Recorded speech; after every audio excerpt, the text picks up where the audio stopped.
بسم الله الرحمن الرحيم۔ اللہ تعالیٰ کی بنائی ہوئی مخلوق میں سے جب کوئی بندہ گناہ کبیرہ کر کے سکون کی نیند سو رہا ہوتا ہے تو میرا پروردگار جسے نہ اونگ آتی ہے نہ نیند آتی ہے وہ اس انسان کی حفاظت کرتا ہے، نہ ہی اس پر رزق کی دولت کو تنگ کیا جاتا ہے، نہ ہی اس کے عیبوں کو اس کے رشتہ داروں کے سامنے واضح کیا جاتا ہے، نہ ہی اسے کوئی تکلیف پہنچائی جاتی ہے، بلکہ میرا پروردگار اس انسان کی بھی حفاظت کر رہا ہوتا ہے۔ اور جب اس کا وہ گناہ جو ہے فرشتے اس کے نامہ اعمال میں لکھنے لگتے ہیں تو میرا پروردگار ان کو روک لیتا ہے کہ رک جاؤ، ہو سکتا ہے میرا یہ بندہ توبہ کر لے، ہو سکتا ہے اس کا دل پھر جائے، ہو سکتا ہے اس کے دل میں ایمان کی روشنی جاگ جائے۔ لیکن جب دوسری دفعہ بھی نامہ اعمال میں اس کا وہ گناہ لکھنے پر وہ بندہ توبہ نہیں کرتا تو پھر بھی میرا پروردگار اسے مہلت دیتا ہے اور کہتا ہے کہ رک جاؤ، ہو سکتا ہے میرا بندہ جو ہے توبہ کر لے۔ لیکن جب اسی کا بندہ جو ہے گناہ میں مرتکب ہو کر، خوش ہو کر، مغرور ہو کر وہ بھول جائے کہ میرا پروردگار ہے اور مجھے توبہ کر لینی چاہیے، تو نہ صرف وہ اس گناہ میں مبتلا ہوتا ہے اور اس کو عذاب اس پر نازل ہوتا ہے، بلکہ اس کے ارد گرد جتنے بھی لوگ ہوتے ہیں وہ بھی اس گناہ میں برابر کے شریک ہوتے ہیں، جنہوں نے اس گناہ کو ہوتے ہوئے دیکھا ہوتا ہے اور وہ کچھ نہیں کرتے۔ تو پروردگار ہمیں ایسی آفات سے بچائے، ہمیں ایسے گناہ کبیرہ سے بچائے۔ ایسا ہی ہوا کچھ قوم سمود کے لوگوں کے ساتھ، لیکن اس کے باوجود اللہ نے انہیں مہلت دی، ان پر عذاب نازل کرنے سے پہلے اللہ نے انہیں توبہ کرنے کی مہلت دی۔ تو پروردگار نے انہیں وہ مہلت کیوں دی، انہیں کتنی مہلت دی، یہ دلچسپ معلومات آپ کو میری اس ویڈیو میں ملیں گی۔ اس کے لیے آپ ویڈیو کو اینڈ تک لازمی دیکھیں، چینل کو سبسکرائب کریں اور کمنٹ میں ضرور بتائیں کہ آپ کو یہ انفارمیشن اور میری ویڈیو کیسی لگتی ہیں۔ جب قوم سمود کے لوگوں نے حضرت صالح علیہ السلام کی اونٹنی پر ظلم کیا اور اسے ذبح کر ڈالا، اس کے گوشت کو ان لوگوں نے تقسیم کر کے پکا دیا اور اونٹنی کا جو بچہ تھا وہ اس نے دردناک آواز نکالی اور وہ پہاڑوں میں جا کر غائب ہو گیا، تو جب کچھ لوگوں نے دیکھا کہ آسمان کا رنگ تبدیل ہو رہا ہے، ہواؤں کا رخ چینج ہو رہا ہے، تو وہ فوراً حضرت صالح علیہ السلام کے پاس آئے اور کہا کہ اے اللہ کے پیغمبر، ہم تو آپ پر ایمان لائے تھے اور ہم تو آپ کے ساتھ ہیں، ہم نے یہ گناہ نہیں کیا، فلاں فلاں شخص نے، ان دو لوگوں نے یہ گناہ کیا، تو آپ ہمیں اس عذاب سے بچائیں، ہمیں ایسا لگتا ہے کہ جس عذاب کے بارے میں آپ کہہ رہے ہیں وہ قریب ہے کہ وہ آ جائے۔ تو حضرت صالح علیہ السلام نے کہا کہ نہیں، تم لوگوں کو کوئی معافی نہیں ہے، تم لوگ بھی اس گناہ میں برابر کے شریک ہو،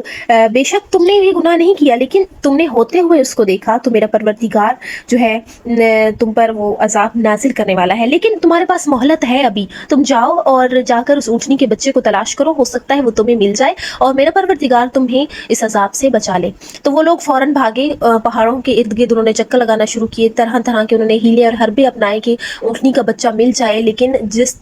قدر اس نے اونٹنی کے بچے نے خوفناک اور دردناک آواز نکالی اس کے بعد سے وہ غائب ہو گیا۔ اب جو پجاری تھے وہ حضرت صالح علیہ السلام کے پاس آئے اور کہنے لگے کہ ہم نے نہیں کہا تھا کہ یہ جادو اور سحر ہے، اور دیکھو یہ جادو ختم ہو گیا ہے،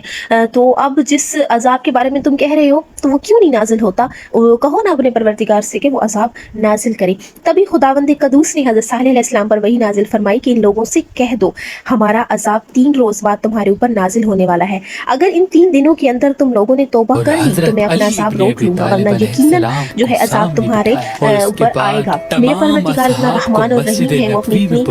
کریم اور اتنا کرم ان لوگوں پر دکھا رہا ہے اپنا کہ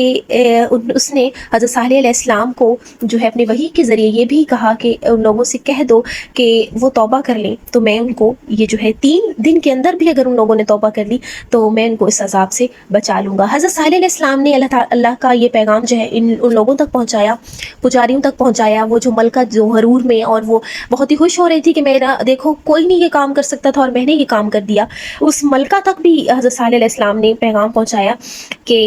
جو ہے اللہ کا یہ حکم ہے تم لوگ 3 دنوں میں توبہ کر لو، ہو سکتا ہے اللہ تم پر اپنا عذاب جو ہے وہ نازل نہ کرے۔ لیکن ان لوگوں نے ہٹ دھرمی کا اس قدر مظاہرہ کیا کہ انہوں نے حضرت صالح علیہ السلام کو کہا کہ نہیں،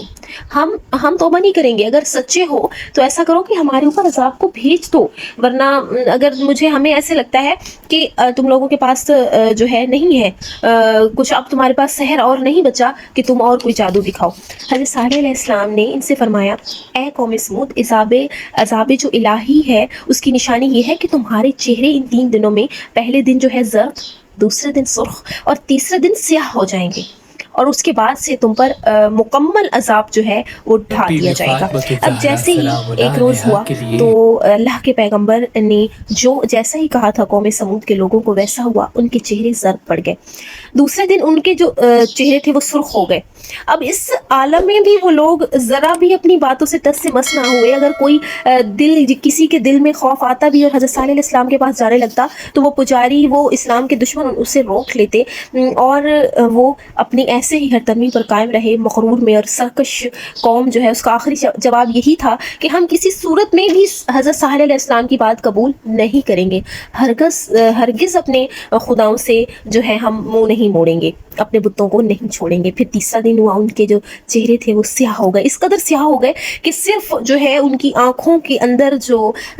ڈیلے تھے وہ سفید ڈیلے نظر آ رہے تھے، اور ان کے جو چہرے تھے وہ سیاہ ہو گئے۔ آخری رات کے وقت ان پر حضرت جبرائیل امین نازل ہوئے اور ایک انتہائی سخت قسم کی چیخ ماری۔ اس چیخ کی آواز اس قدر بلند تھی کہ اس کی وجہ سے ان کے کانوں کے پردے پھٹ گئے، دل ریزہ ریزہ ہو گئے، جگر ٹکڑے ٹکڑے ہو گئے، اور لمحہ بھر میں تمام کے تمام ذلت کی موت مر گئے۔ جب وہ رات ختم ہوئی اور صبح نمودار ہوئی تو اللہ نے ان پر آتش آسمانی جو ہے اس قدر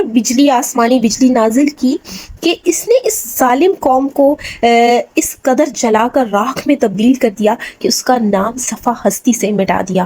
یوں لگ رہا تھا جیسے زمین کی تہ پر صرف راکھ ہی راکھ ہے، وہ لوگ جو تھے اس قدر نیست و نابود ہو گئے۔ تو آج کی ہماری ویڈیو یہیں تک ہے۔ آپ ویڈیو کو لازمی دیکھیں، چینل کو سبسکرائب کریں اور اپنا خیال رکھیں، دعاؤں میں یاد رکھیں۔